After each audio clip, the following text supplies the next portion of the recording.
Hi, this is May Said Ali. I will be the host of the G42 on-air podcast series. Today, and from the wonderful city of Abu Dhabi, I'm excited to be recording this episode from the Mubadala studio. G42 is a technology company, a global leader in AI and cloud computing, with the purpose of inventing a better every day.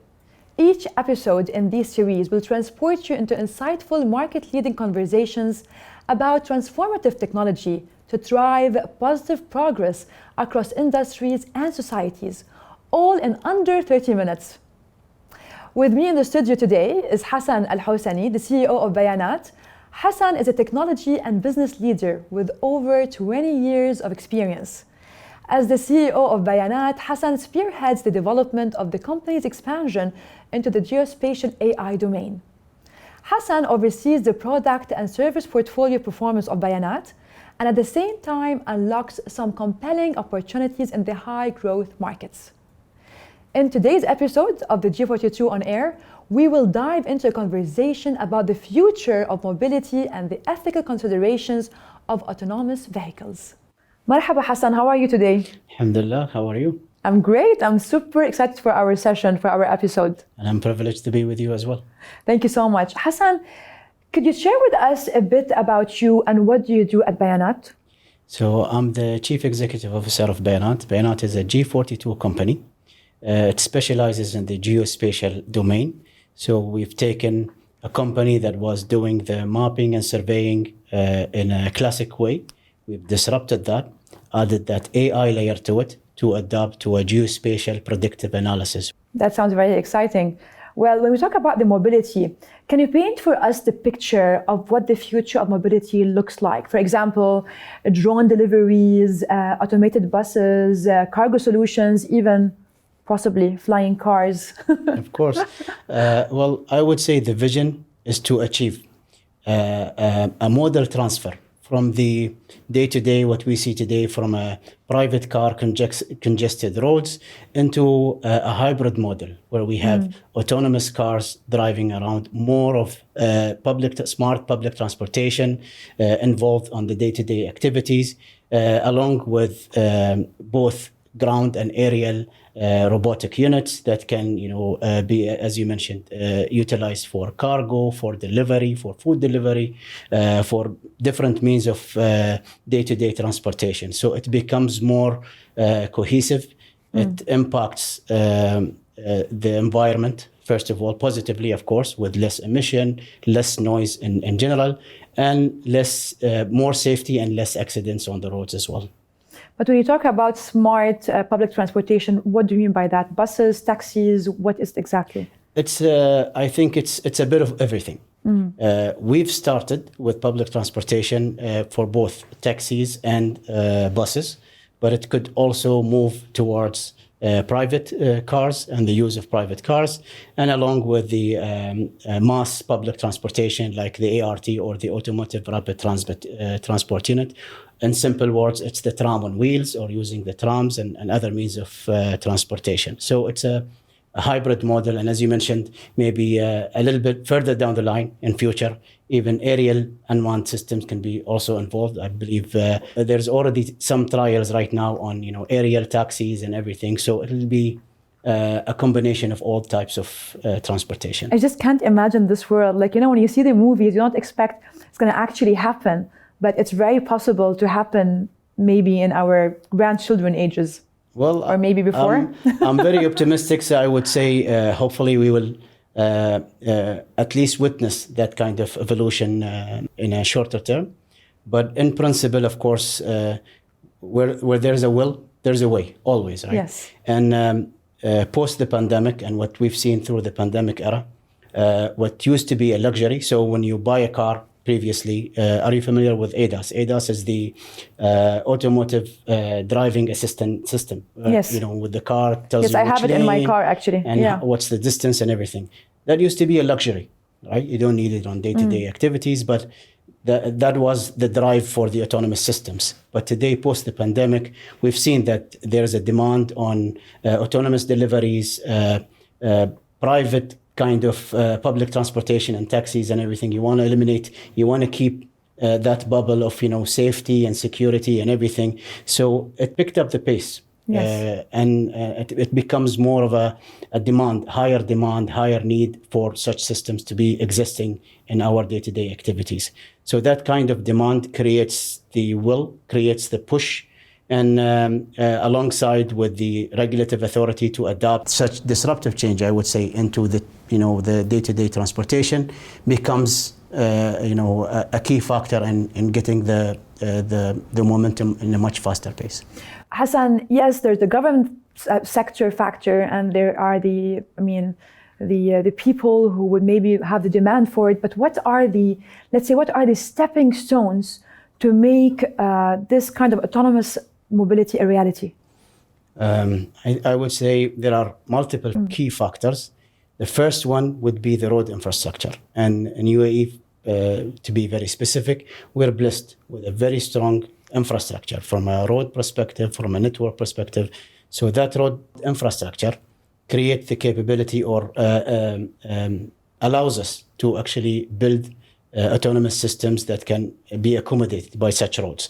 It eliminates, or I wouldn't say eliminate, but drastically minimize the impact of unpredictability on the road. So when you have well-structured paves, well-structured lanes, you minimize the amount of unpredictability, whether it's a jaywalking person or someone crossing or cutting the line or whatever. So with such high infrastructure, the ability of introducing autonomous systems becomes higher. So one is the road infrastructure. Two would be the amount of sensing and capabilities that are in the market today. So we have cameras, we have lidars, we have, of course, radars as well. So all these sensors interacting with an AI solution or with a proper technological back-end system gives you that momentum or gives you that second key factor. The third will be, and I think it's one of the most important factors, is the regulation. You need a local authority that is willing to adopt such systems, to introduce such systems into the roads. Of course, it goes through certain standards, certain processes and procedures to ensure the safety of all the people and the public. But being able to adopt such new solutions and being eager to evolve with the new technology and adapt those technologies. So that's the third factor. And the fourth is choosing the right partner, having the right partner, both from a technological aspect, where you have the different principles that, as we mentioned, whether it's the sensors, the back-end system, the front-end system, the network, the 5G or the communication systems, all of these different suppliers or manufacturers, you have to choose the right partner that can help you scale up very quickly. And then from a regulative authority, you have to have that government partner as well that can help you build such system and regulate such system and introduce such system into the public world. And the great part is that our infrastructure in the United Arab Emirates is almost there. I mean, it's there for such possibility, definitely, we would say. Yes. And okay, so when we talk about you have the regulations, is there support from the government here to adapt such solutions? So in our exercise, so we've taken the principle, or we've taken the initiative to push for the first robo-taxi to be introduced in Abu Dhabi. We've immediately gained the support from the Integrated Transportation Center under the umbrella of the Department of Municipalities of Abu Dhabi. We quickly built up the geofenced area where we're going to launch our first phase, and we picked Yas Island, where it has the most advanced road infrastructure, along with the right infrastructure from a technological perspective as well. And we've launched our first phase. So from a regulation perspective, it was quick enough to adapt to the demand. And the initial phase included public transportation. Yes. At the peak of the tourism season in November, December. So that kind of collaboration between the government and the private sector is essential to achieve.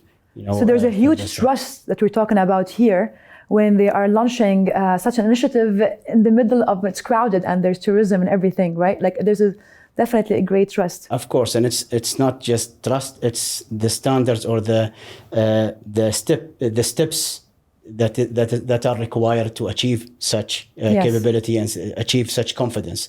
So building that kind of momentum, building that hierarchy of steps that we need to take one by one, gave us the right model to present to the government, and upon their review and everything, they gained the confidence of saying, yes, they know what they're doing, they're capable, they are the right partner to execute such initiative, and there we moved forward from that point. So Hasan, if we look at it, you've already launched something which is public transportation, and where would you see a G42 and Bayanat? I mean, like in the Middle East, how are we compared to USA, Europe, China?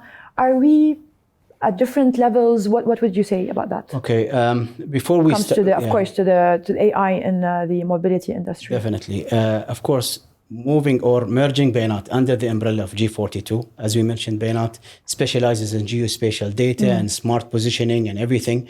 By joining the umbrella of G42, we immediately have the right ecosystem to thrive in this domain. So we have the G42 cloud, providing the first cloud, sovereign cloud in the region.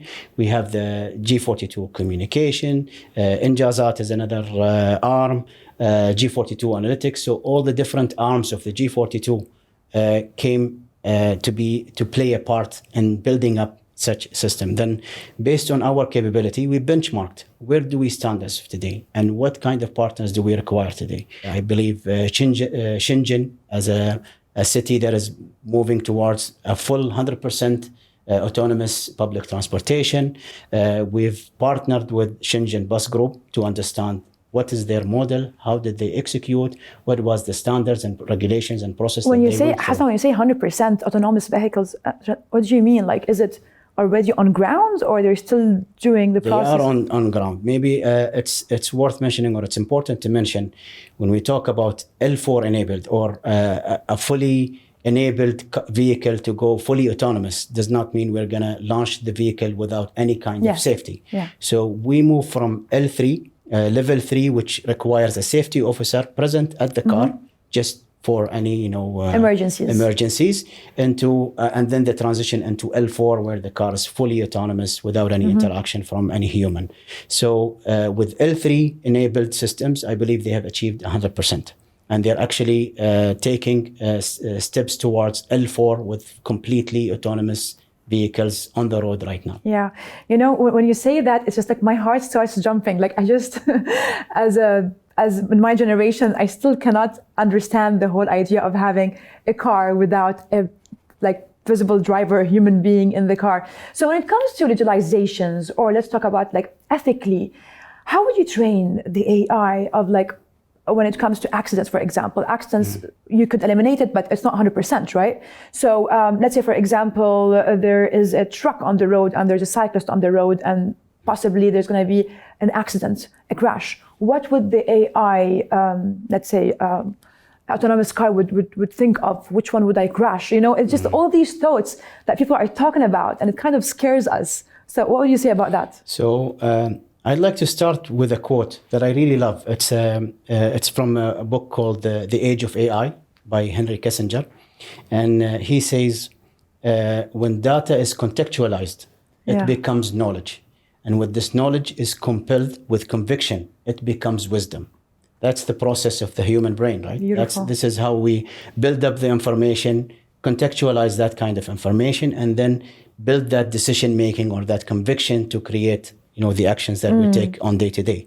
So by default, as you mentioned, we're more confident when it's a person, we know that he's going to react and so forth.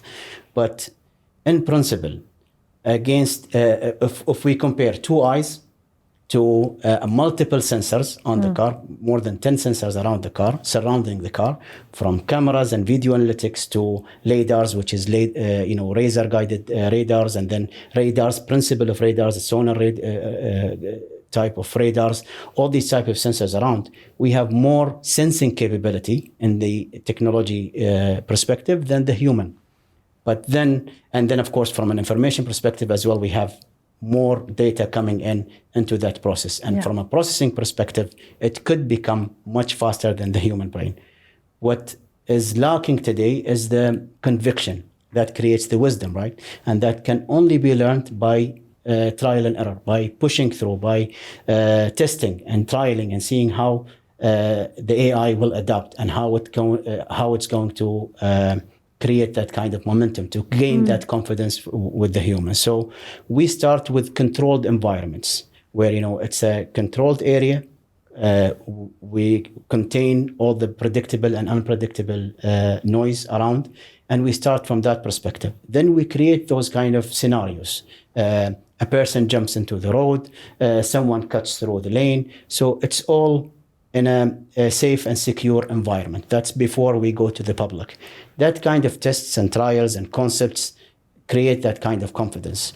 From a regulatory perspective, this process takes us towards better conviction, takes us towards better confidence from the regulation principle to say, now it's ready to be taken lively to the public streets. So that process, with every step, you gain more confidence, and the AI gains more conviction. So eventually, I would say, not too far down the road, it'll be reversed. You would depend more on an autonomous system with that kind of sensing capability around you, surrounded with the fastest reaction and fast reaction than the human himself. But that will take time for people to adapt between that transition. Of course. And so forth. Now, Hasan, I'm going to ask you a very personal question, and I would like your honest, answer. Do you have kids? Of course, I have 5. You have 5 kids. So would you put your 5 kids in a public transportation which is completely autonomous? Well, actually, I did. So you did? Okay. when we launched our autonomous robotaxi program, which we call the TXAI, or taxi with an AI twist, I've taken them to a road to a test ride, and they drove around and everything. But I see where you're going. But we were in L3, like we were not in L4. We're talking about now L4. Of course. Yeah. I think, as they say, when you're in control, you'll have more confidence, right? Yeah. But seeing or going through all the tests and trials that we've gone through, looking at all the different aspects and processes that we've went through to reach the level that we are today, I have personally that kind of confidence to say, yes, I can actually do that. But I can understand or relate to a person that says, well, I'm not ready to do that risk.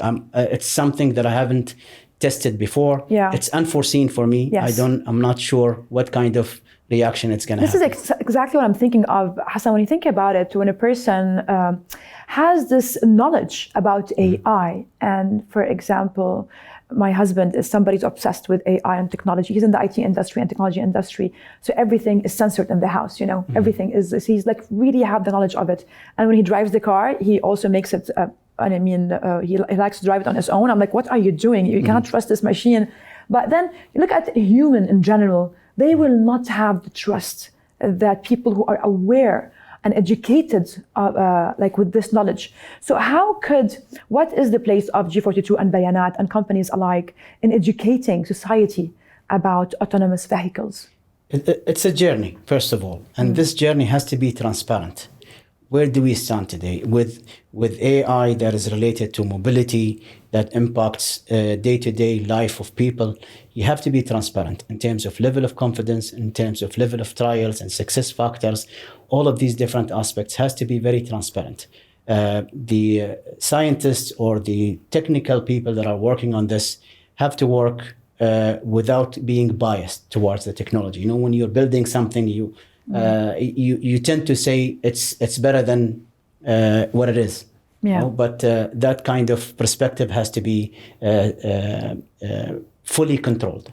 So the process of testing and trialing and everything has to be transparent. When the people realize what is the process, what is going on, what is happening, what kind of tests and trials has been completed before this action has been taken, it gives them that kind of confidence. With AI, it's more like a child. You're training a brain to realize and to, again, we're going back to that conviction, to be able to take that decision or to react with conviction. Yeah. It's a journey, and that journey will not be without any errors. So we're not expecting it to fully function at 100% from day one.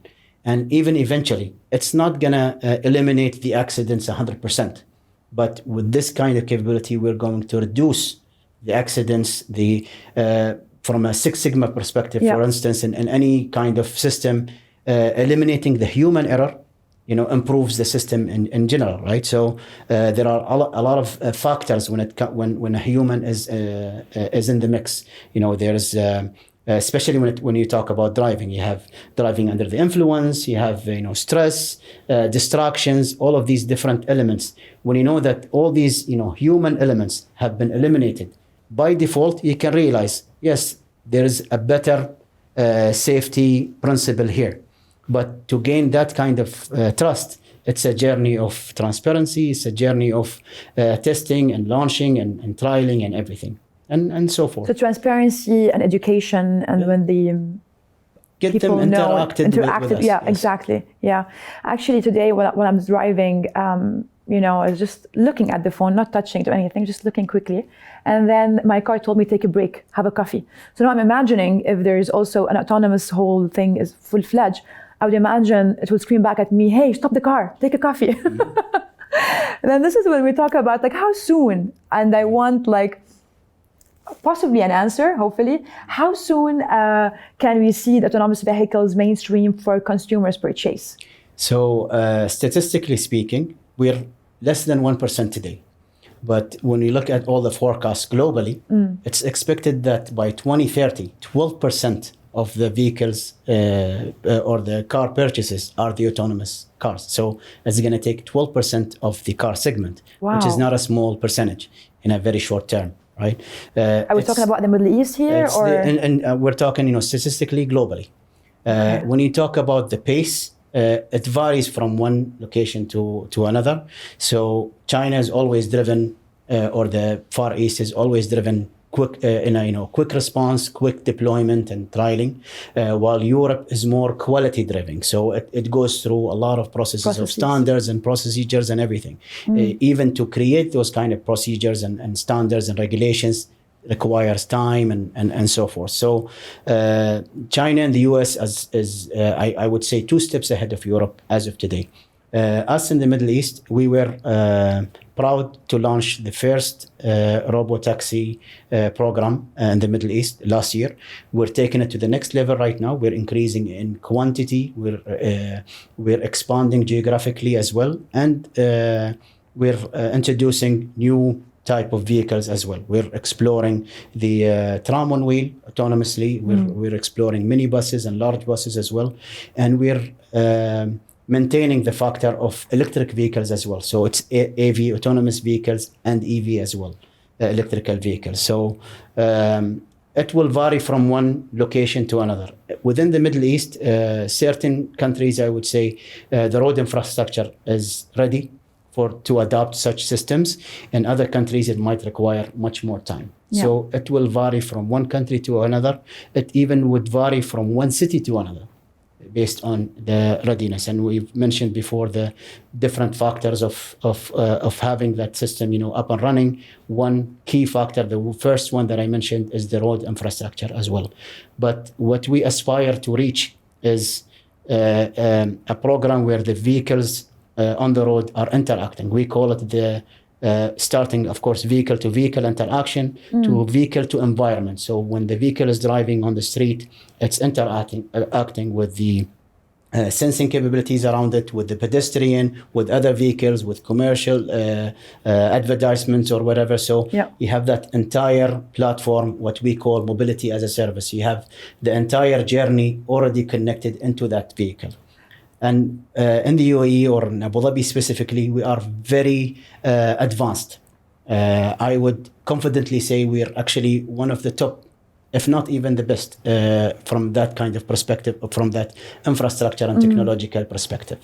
And could you imagine, what kind of environmental impact will have? If we said, if we're going to be having 12% of 2030, yes, would it be better for the environmental factors and definitely for the global? There are many principles to it. Of course, if you just include the EV factor, what we're pushing now with our autonomous system and program and mobility is to go electrical as well. So to become more greener and everything. But that aside, just having, a more organized, automated transportation system, it drastically impacts the emission. So, today with the normal driver, you're pushing through, you're speeding up, you're slowing down, and you're creating that kind of traffic jam and so forth. When the road flow becomes more seamless, the amount of emission becomes less. This is from one perspective. The second element that will impact the environment, if you look at all the private cars that you require today, you require a lot of parking areas. So those parking areas take specific or crucial or critical or commercial land area or land space within the city.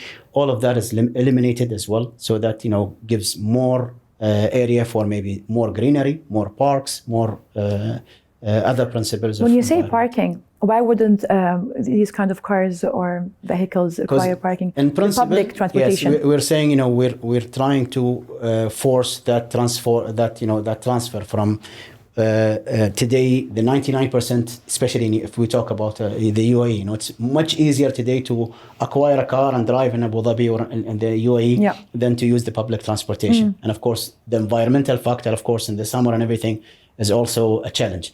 But when you have that kind of seamless journey, that kind of smart transportation or that mobility as a service, then you eliminate, or at least you reduce the private cars. And by that, by default, you reduce the amount of parks. On the environment, 100%, and the parking and everything. And how affordable would these cars be? How affordable? Like, will I be able to buy it in 2030? Yeah. Well, with technology, it's always.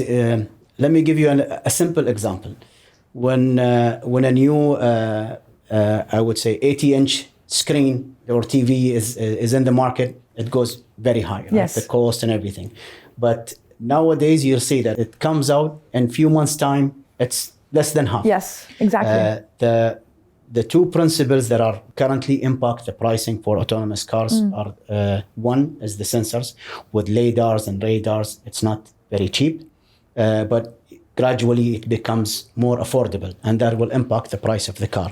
And then we have the principle of electric vehicles as well, right? There's already existing an economical impact from gas pricing and everything, but still to build up, it's quite costly. But eventually, and with similar to any principle of technology, it's getting cheaper by the day. So I think by 2030, as we said, achieving that 12%. Personally, I'm an optimistic person, so I would say we would even exceed that 12%. Okay, and hopefully the prices would be... Definitely, of course, if the prices are right, the 12% will increase to higher. Yeah. And I know this is possibly a yes answer, but I also would like to know, is it possible for the self-driven cars and driver-driven cars to coexist in harmony? It has to. It's a transition. Yeah. So you're not gonna disrupt and start, fully autonomous in one day or two.